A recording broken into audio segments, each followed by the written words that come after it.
ये अगर आप इसको ऐसे देखोगे तो जो स्टेज 3 है यहां है हम कहीं, good boy nice girl orientation, 8 से 11 या 13 वर्ष का बच्चा है। इससे आप क्या यूनिवर्सल एथिकल प्रिंसिपल की एक्सपेक्टेशन रख रहे हो जो आप फोर्थ आंसर जवाब देने में लगे हुए हो, है वो तो अडल्टहुड की तरफ जाते जाते आएगा जो सोशल कॉन्ट्रैक्ट और प्रिंसिपल है। ये स्टेज 2 आप जानते ही हैं, पनिशमेंट से बचने के लिए कोई काम कर रहा है वो 3 से 7 वर्ष में, 4 से 8 भी कह देते हैं, और सेल्फ इंटरेस्ट म्यूचुअल इंटरेस्ट, कुछ मिलेगा इसलिए वो कुछ कर रहा है, पॉकेट मनी, मेरे को कुछ मिलेगा तो मैं बिस्किट लाऊं दुकान से, अगर एक बिस्किट मुझे भी मिले, एक किंडर जॉय मुझे भी मिले तब तो मैं कोई काम करूं, सेल्फ इंटरेस्ट सेकंड स्टेज। तो ये थर्ड है कि वो प्रेज के लिए कोई काम करना चाह रहा है, स्टेज 3 की बात हो रही है, आप लेवल 3 समझ ले रहे हैं। भाई एक लेवल में 2 स्टेज आती हैं तो तीसरी स्टेज किस में आएगी, सेकंड लेवल में आएगी, तो ये स्टेज 3 की बात हो रही है ना कि लेवल 3 की। एनीवे आगे चल के करेंगे इस पे भी क्वेश्चंस, मतलब ये थियरी को डिस्कस कर लेंगे। क्वेश्चन नंबर 19 देखना, according to Lev Vygotsky which of the following factors influence learning, अधिगम को प्रभावित करने वाले कारक को आपको पहचानना है, यानी सीखने को प्रभावित कौन सा कारक करता है। सब कुछ ही करता है, ऐसा कोई कारक नहीं है जो सीखने को प्रभावित ना करे, अनटिल अनलेस बस बात हो रही हो बच्चे की सोशियो इकोनॉमिक स्टेटस की, उसको आप ये नहीं कहेंगे कि इसकी वजह से नेगेटिवली प्रभावित करे, मतलब आप ये नहीं कहेंगे वो सीख नहीं सकता, प्रभावित तो वो भी करता ही है कहीं ना कहीं, बट वो सीख सकता है। ठीक है जी, जल्दी से बताओ।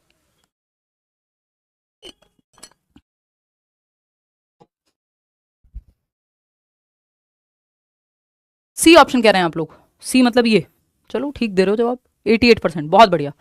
देखो वाइगोत्स्की की बात आती है, सिंपल 3 फैक्टर्स हैं, सोसाइटी, कल्चर और लैंग्वेज, समाज संस्कृति, और इनकी थियरी का नाम है सामाजिक सांस्कृतिक सिद्धांत या उपागम, यानी बच्चे के दिमाग का विकास समाज, संस्कृति और भाषा, जो कि ग्रेटेस्ट टूल कहते हैं कि लैंग्वेज के माध्यम से आप अपने दिमाग का विकास कर सकते हो।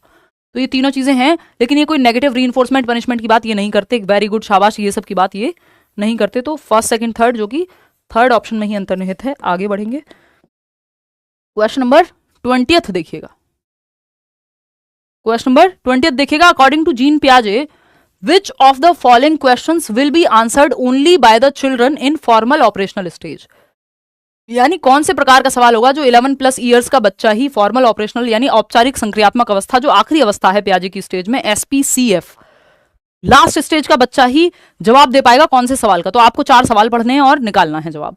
रौनक 8 11 चॉकलेट्स, रौनक एक बच्चा है जिसने कुछ 11 चॉकलेट खाई। His sister 8 twice as many, यानी उसकी सिस्टर ने डबल खा ली, 22 खा ली होंगी। How many chocolates they both 8 in total, तो 22 + 11 करना कोई इतना मुश्किल काम है, इस 7 से 11 वर्ष का बच्चा नहीं कर लेगा, जिसमें लॉजिक आ गया है, इंडक्टिव लॉजिक। भाई चॉकलेट तो वो समझ में आती है ना, उसको मूर्त है, तो फॉर्मल ऑपरेशनल की तो जरूरत नहीं है इसमें। फिर भी चलो बाकी के ऑप्शन चेक कर लेते हैं। If A is greater than B and B is greater than C, what is the relation between A and C. Transitivity की जब हम बात कर रहे हैं तो ए एंड सी के बीच में ये रिश्ता क्या कहलाता है, आपको ये पता करना है।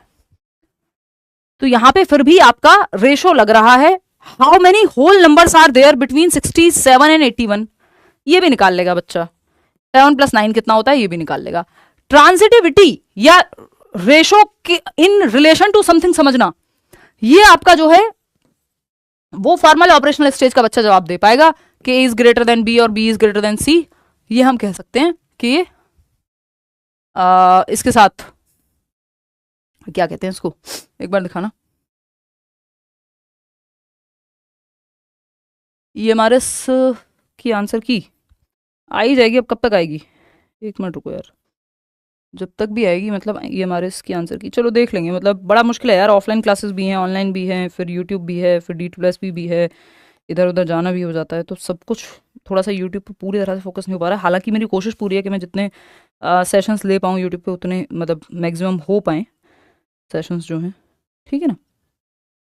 मेरी तरफ से जो है बेस्ट है कोशिश, ठीक। चलिएगा आगे बढ़ेंगे, चलिए ठीक है, सही दे रहे हैं जवाब। आगे बढ़ेंगे। Which principle of development does the following example illustrate, यानी ये कौन सा उदाहरण जो है प्रिंसिपल कौन से सिद्धांत का इलस्ट्रेशन है यहाँ पे, ये इन लाइंस में कौन से विकास के सिद्धांत की बात हुई है। The development of a child does not take a straight path, it turns back and then moves forward again, यानी कोई स्ट्रेट लाइन का पाथ नहीं अपनाता। डेवलपमेंट का जो चार्ट है, डेवलपमेंट की जो प्रोसेस है, ये आगे बढ़ती है फिर पीछे आती है, आगे बढ़ती है, फिर पीछे आती है और फिर से आगे बढ़ती है, यानी स्पाइरल वर्सेस लीनियर डेवलपमेंट की बात हो रही है। तो प्रिंसिपल ऑफ स्पाइरल एडवांसमेंट के एक स्टेज में बच्चे का विकास आगे बढ़ता है ना, वर्तुलाकार विकास कहते हैं इसको, और फिर पीछे आता है, यानी एक स्टेज में आगे बढ़ा मतलब दांत निकले बच्चे के, दूध के दांत, फिर दूसरी स्टेज में दांत गिरने शुरू हुए, तीसरी स्टेज में फिर से आगे जाएंगे, पक्के दांत आने शुरू हो गए। तो बैक एंड फोर्थ, आगे पीछे, move forward then backward then forward, consolidate करके पक्का होकर अगली स्टेज में फिर से आगे जाएगा। ठीक, तो ये प्रिंसिपल ऑफ स्पाइरल डेवलपमेंट है। लीनियर होगा स्ट्रेट लाइन, स्ट्रेट लाइन में तो आपने टीवी में देखा होगा, सिंपल अगर स्ट्रेट लाइन हो जाए हार्ट बीट की तो टाटा बाय बाय, फिनिश हो जाता है बंदा, क्योंकि ये back and fourth up down चलते रहना चाहिए। ठीक है जी, चलिए आगे बढ़ते हैं, नेक्स्ट क्वेश्चन पे चलेंगे। नेक्स्ट क्वेश्चन क्या कहता है भाई, क्वेश्चन नंबर 22 है जो कहता है असर्शन और रीजन, यानी आपका कथन और कारण वाला क्वेश्चन है, आते ही हैं ये सवाल भी। Humans are able to learn and remember new things in motor and cognitive domains throughout their life span, यानी जो मानव है या मनुष्य है अपने पूरे जीवन काल के दौरान गत्यात्मक और संज्ञानात्मक क्षेत्रों में नई चीजें सीखने और स्मरण करने में योग्य हैं। जीवन भर वो कुछ कुछ सीखते रह सकते हैं, चलना फिरना हो, चाहे वो आपका कॉग्निटिव डेवलपमेंट हो, बात तो सही है, ट्रू भाई, जीवन भर चलता है ना, विकास कॉन्टिन्यूअस है, कोई दिक्कत नहीं, लाइफ लॉन्ग है। रीजन क्या है इसका, outcome of a severely deprived childhood can be easily changed in later years, यानी जो गंभीर रूप से पीड़ित बचपन है, जहां बचपन में खाना ही नहीं मिला, दिमाग का विकास हो ही नहीं पाया क्योंकि ठीक से खाना नहीं मिला, कुपोषण के शिकार हो गए। आमिर खान का ऐड आता था ना वो बचपन में, जब हम टीवी देखा करते थे, ये जो है भारत में जो है इतने बच्चे जो है कुपोषण का शिकार हैं। तो अगर बचपन में बढ़ती उम्र में अगर ठीक से एनवायरमेंट नहीं मिला तो वो जीवन भर के लिए उसका कोई वो इरिवर्सिबल है। बाद में नहीं आप बच्चे का शारीरिक विकास बहुत तेजी से करा दोगे, वो तो हो गया ना, 18 साल तक जितनी हाइट बढ़नी थी बढ़ गई। अब जब आपको न्यूट्रिशन ही नहीं मिला उस दौरान तो कहां से आप बाद में चेंज कर दोगे, बाद में बहुत अच्छा खिलाते हो 1 क्विंटल, बच्चों ने मिला नहीं 1 ग्राम भी, तो उसका इरिवर्सिबिलिटी है उसमें, तो ये तो फॉल्स हो जाएगा। तो A is true but R is false. कितने लोग सही जवाब दे रहे हैं, थर्ड ऑप्शन बिल्कुल 53% लोग। चलिए खैर आगे बढ़ते हैं, question number 23, what is meant by sensitive period in child development. ये क्वेश्चन घुमा फिरा के हर बार आता है कि संवेदनशील पीरियड या संवेदनशील अवधि का क्या मतलब है, क्रिटिकल पीरियड का क्या मतलब है ना, ये लगभग हर बार पूछ लिया जाता है घुमा फिरा करके। तो क्रिटिकल पीरियड अलग अलग प्रकार के डेवलपमेंट के लिए अलग अलग हो सकता है, जैसे भाषा विकास के लिए 2 से 6 वर्ष या 3 से 6 वर्ष अर्ली चाइल्डहुड बहुत क्रिटिकल है, भाषा सबसे तेजी से फास्टेस्ट रैपिडली सीखी जाती है। फिजिकल डेवलपमेंट के लिए बहुत इंपॉर्टेंट क्रिटिकल पीरियड है जो आपका चाइल्डहुड है पूरा। तो दिमाग के विकास के लिए एडोलेसेंस बहुत क्रिटिकल पीरियड है, अगर हम कहें इवन उससे पहले भी। तो period concerning a rapid advances only in cognition and learning, नहीं सिर्फ कॉग्निशन और लर्निंग में नहीं, optimal period for development of specific abilities, यानी एक ऐसा समय है जहां अगर सही माहौल मिल जाए तो बच्चे की स्पेसिफिक एबिलिटीज जो है बहुत अच्छे से विकसित हो सकती हैं, ये ऑप्टिमल पीरियड है। यानी भाषा बहुत अच्छे से विकसित हो सकती है, यानी आप अगर कहें कि इस उम्र का बच्चा है जैसे स्पोर्ट्स में डालना है, तो आप 6 वर्ष के आसपास अगर बच्चे को डालते हैं तो वो बहुत अच्छा कर पाएगा आगे। आप 18 साल की उम्र में कोई स्पोर्ट खिलाना शुरू करेंगे तो वो ऑप्टिमल पीरियड नहीं है, वो क्रिटिकल पीरियड नहीं है, वो सेंसिटिव पीरियड नहीं है, गया टाइम, आपने ट्रेन मिस कर दी है ना, कि वो सही समय पे सीखना था, वो ऑप्टिमल पीरियड था चाइल्डहुड का। तो हर चीज के लिए ऐसे एक ऑप्टिमल पीरियड है या सेंसिटिव पीरियड है जहां बच्चा बहुत फास्ट तरीके से किसी चीज को एक्वायर कर सकता है। Period in which development only language can be accelerated, ये सारे प्रकार के विकास के बारे में है। तो second option is the right answer over here.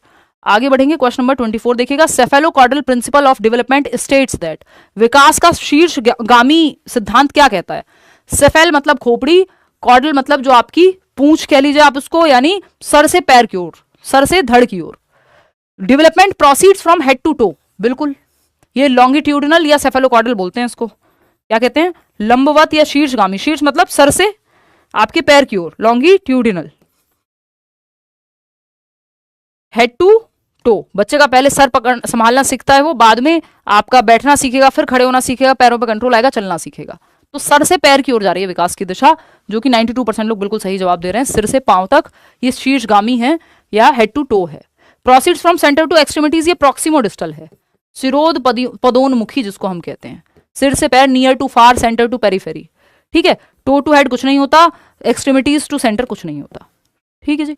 आगे बढ़ेंगे, क्वेश्चन नंबर 25 देखिएगा, which of these situations is illustrative of a child centred classroom, इनमें से कौन सी जो है वो बाल केंद्रित शिक्षा कक्षा का उदाहरण है, यानी बच्चे जहां सेंटर में।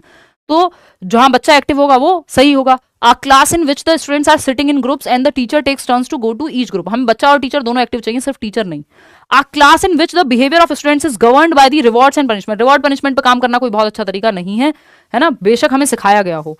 A class in which the teacher dictates and the students, teacher dictator बन गया तो फिर बच्चे तो एक्टिव रहे नहीं, हमें टीचर बच्चा दोनों एक्टिव चाहिए। जहां बच्चा एक्टिव वो बेस्ट ऑप्शन।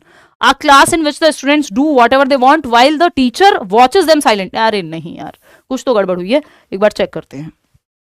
फर्स्ट ऑप्शन आप लोग कह रहे हैं, फिर से पढ़ती हूँ, मैंने शायद गलत पढ़ लिया है। एक कक्षा जिसमें छात्र समूहों में बैठे हैं और शिक्षक बारी बारी से प्रत्येक समूह में जाते हैं। हाँ ये ठीक है, मैंने ही गलत पढ़ लिया था, क्योंकि ये नहीं हो सकता कि बच्चों का जो मन कर रहा है वो करते जा रहे हैं और टीचर बस बैठ के तमाशा देख रहे हैं।